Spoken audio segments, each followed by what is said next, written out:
Today you'll learn about those facts. How Willie James, the victim, was bleeding from multiple injuries to his head, and how the defendant was covered in blood, and how the defendant caused these injuries by beating Willie James in the head with a large metal flashlight. You'll also hear about the lies. How the defendant lied about having even driven on the night of the incident. How he lied about his use of a deadly weapon. And how he even lied about just owning a flashlight. But the defendant's lies cannot disguise the facts written in blood. Good morning, members of the jury. My name is Stephen Lucky, and I, along with my co-counsel, Monica Bracey, represent the people of the state of Lone Star. The defendant stands before you on the charges of first-degree assault and disorderly conduct for attacking Willie James with a deadly weapon and for fighting. Today you'll hear from the victim, Willie James. He's a hard-working father and husband, served in the military. He'll tell you that on October 2nd, 2014, he and his friend J.T. Sanborn were just relaxing. They went to a football game, and afterwards, Willie had a couple of drinks.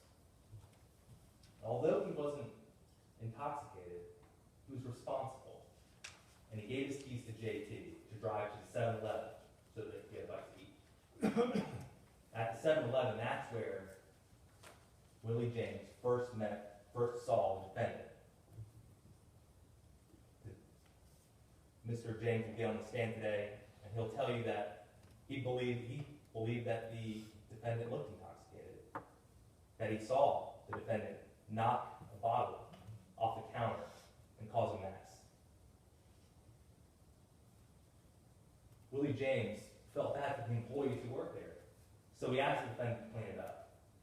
But when it became obvious that the defendant wasn't going to clean up the mess that he created, JT and Willie decided to leave. They went out to their car, and as they were trying to pull out of the parking lot, the defendant pulled his car in front of the exit, blocking them in, and then flipped them off. Willie James didn't know what was going on. He approached the defendant and asked him to move. But it was clear that the defendant was looking for a fight. Willie James asked the defendant to move along. He approached the car. He hit it twice. Come on, it's time to go. And then he started to go back to his car.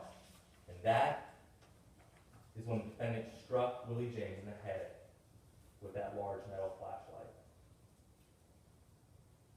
They were then wrestling on the ground. And the defendant was covered in the victim's blood. Police arrived and they separated the two. Mr. James was taken to the hospital where he was treated for his serious injuries. And there was the defendant, covered in blood, no visible injuries. And indeed, he never told the police that he had any injuries that night.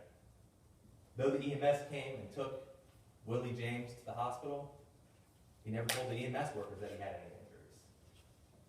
He never went to the hospital himself, never even went to a doctor's office. Indeed, he didn't tell anybody that he had any injuries that night. The truth was written in blood. And that is why the defendant stands before you on the charges of first-degree assault and disorderly conduct. We, the state, hold the burden of proof, of proving each of our elements beyond reasonable doubt. This is a burden that we embrace. We must prove to you to prove first-degree assault that the defendant acted with the intent to cause serious bodily injury, that he actually did cause serious bodily injury, and that he did so through the use of a deadly weapon. In order to prove that the defendant committed disorderly conduct, we have to show you that he intentionally, knowingly, or recklessly fought with Willie James in a public place. After seeing the evidence in the base case, you'll see this beyond reasonable doubt. Beyond a reasonable doubt does not mean beyond all doubt. It doesn't mean beyond a shadow of doubt. A reasonable doubt's not a possible doubt. It's not a speculative, an imaginary, or a forced doubt. It's a doubt that is truly founded in reason. And at the end of today's case, you'll see that the only reasonable explanation for what happened is that the defendant intended to cause Willie James injuries. In order to prove our case, we'll be calling two witnesses. First, we'll be calling the responding officer, Jerry McNulty, to the stand. He'll testify that when he arrived at the scene, the defendant wasn't standing behind the door of a car. He was wrestling with Willie James on the parking lot ground. And then when he separated them, the defendant was covered in blood, but had no visible injuries. And the victim was so seriously injured that he had to be taken to the hospital. Next, we'll be calling on the victim himself, Willie James. He'll testify that he was attacked by the defendant on October 2nd, 2014. That he wasn't looking for a fight. That he even tried to talk sense into the defendant. So the defendant attacked him to cause his injuries. After we've called our witnesses, the defense will have an opportunity to call witnesses of their own. They don't have to, but if they do, keep in mind, what facts are they trying to hide through their lies?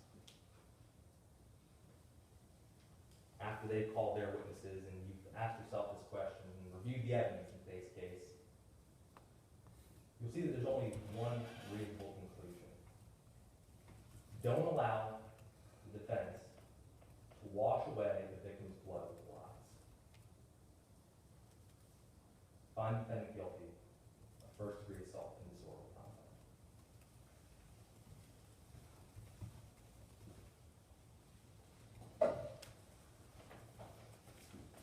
Does the defense intend to open? Yes, Your Honor. Please proceed. May I please court? Members of the jury, this case was open and shut from the very moment it began. The cop arrived on the scene and saw a military man covered in blood. Took his word for it that the so-called hippie kid beat him in the head with a flashlight. And from that simple accusation, Pete Mitchell and the facts of what really happened that night were ignored. The case was open and shut. Members of the jury, I am Leanna McMenamin, and I, along with my co-counsel, Alexa Kleska, represent the defendant, Pete Mitchell, the real victim here today. Pete has been charged with disorderly conduct and assault in the first degree, but he's an innocent man. Yes, it takes two to tango. It takes two to fight. But Pete Mitchell didn't assault William James last October in that 7-Eleven parking lot. No. On October 2nd, 2014, he did the only thing he could do when he was faced with a bully who just wouldn't back down. He acted in self-defense.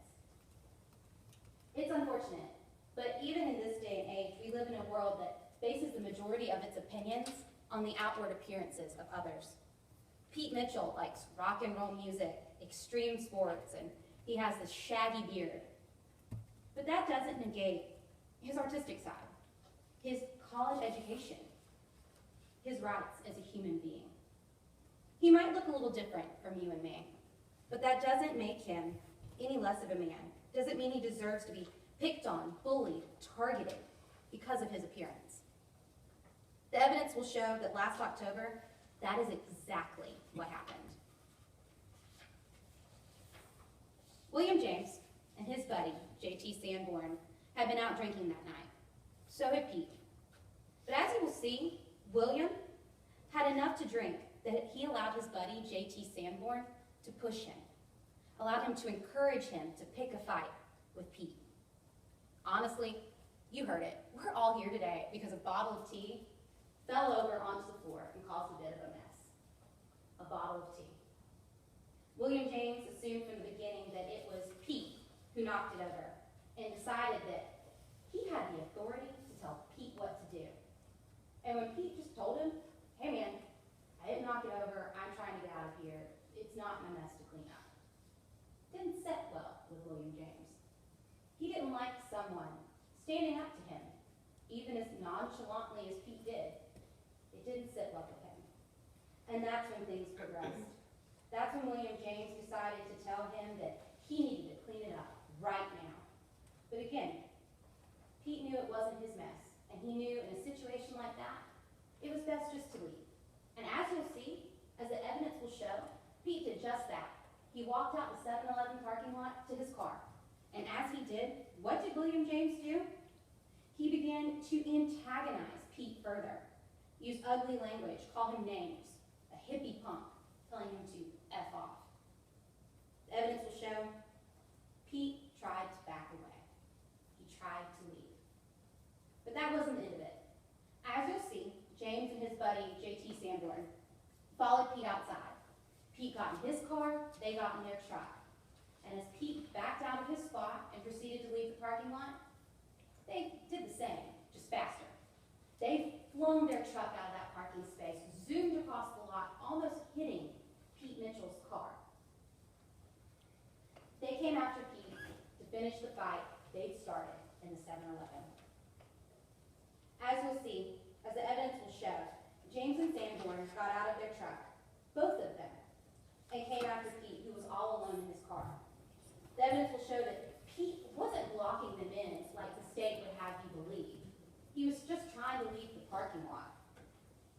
It will show that he wasn't blocking them in because the actions of Mr. James and his buddy, they say enough. They didn't get out of their car and, just wave him down like, hey buddy, move, we're trying to get out of here. They didn't honk their horn saying, all right, come on, hurry up, we're all trying to leave. They didn't walk over, tap on the passenger side door and say, roll the window down, let's talk, you need to move your car. No, both of them got out of their truck, walked around Pete's car in a manner that would block him in, prevent him from leaving without hurting someone else. They both came to the driver's side door and ganged up on him yet again. Members of the jury, as you will see, Pete Mitchell finally had enough, like anyone would with a bully that just kept pushing and pushing. He decided, I backed down from one fight inside. I'm backing down, trying to stay in my car. Call a friend, get someone to come help me. Because he knew if they got to him, both of those guys, it was over. But he knew he had to step up out of the car, keeping the driver's side door between the two of them, and say, hey, leave me alone. I didn't do anything. What's the problem? And as if things weren't bad enough, they got worse. As you will see, the evidence will show that these efforts to protect himself by putting the car door between him and William James were in vain. Because William James used that car door to smash Pete's legs. He kept shoving on the door, shoving, hitting his knees, hitting his legs, to the point that, as if Pete wasn't already terrified enough, he just knew they're going to break my legs. If they keep going, even though I'm telling him, it hurts. Hey man, stop, you're hurting me. They were going to break his legs. So Pete did the only thing he could do. The evidence will show that Pete kept that flashlight in the driver's side of his car. So he reached down, grabbed it, and had to reach over the car door to hit James in the head. Pete will take a stand. He won't deny what he did. He hit him. But he did it in self-defense.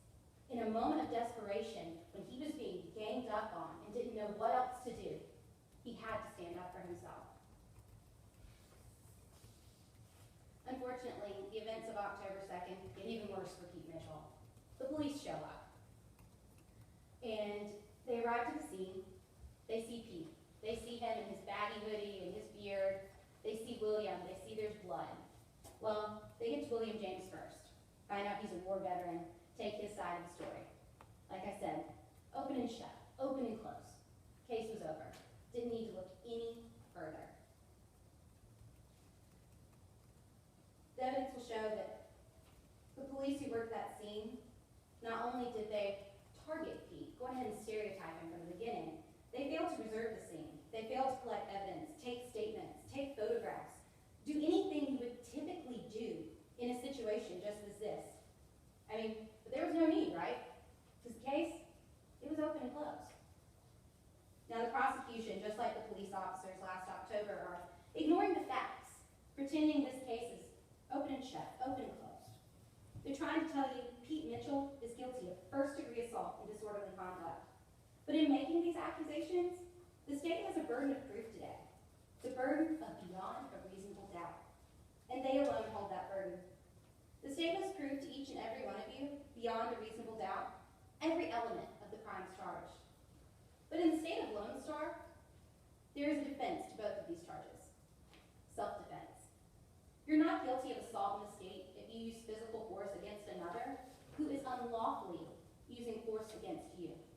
And as you will see, Pete was merely acting in self-defense last October.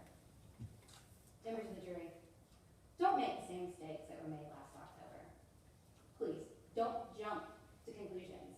Don't base your decisions off of appearances or stereotypes today. This is not an open and shut, open and closed case. Mr. James is a war veteran, yes, and we thank him for his service. But being a veteran, it doesn't make him immune to the laws of our country. It doesn't give him authority over others, and it doesn't relieve him from the responsibility of his actions. We ask that you keep in mind today. We ask that you listen carefully to the testimony and evidence that will be presented to you, and that at the end of the trial,